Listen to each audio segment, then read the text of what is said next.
Hi, and welcome to our first video on kinematics. What we're going to do is talk about kinematics, what exactly is kinematics, and we'll define that right now. We'll start out by looking at some Greek. The word kine in Greek means motion. So kine is the first part of the word kinematics. So it describes motion of a particular wind field without regard to how it came about or how it evolves. In other words, we just want to look at a snapshot picture of the wind and be able to describe what we see with different terms and also different math. So we are going to look at vector fields. Scalar fields we talked about already. And specifically, we looked at patterns on scalar fields. We call those patterns ridges and troughs. And also, we talked about highs and lows. What we're going to do now is try and describe a vector field.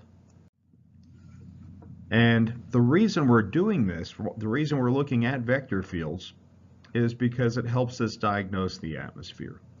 When you go to a doctor when you're sick, the doctor diagnoses your condition, and based on that, he or she can figure out how to solve your illness. Likewise, with meteorology, we can figure out what the condition the atmosphere is in so that we can prognosticate or forecast what's going to happen in the future.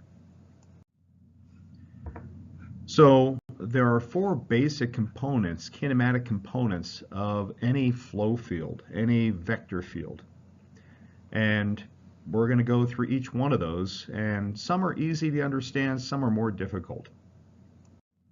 The first one we're going to talk about is translational flow. And translational flow is simply the motion of air from one point to another. It's straight, it's unaccelerating, it's moving from point A to point B.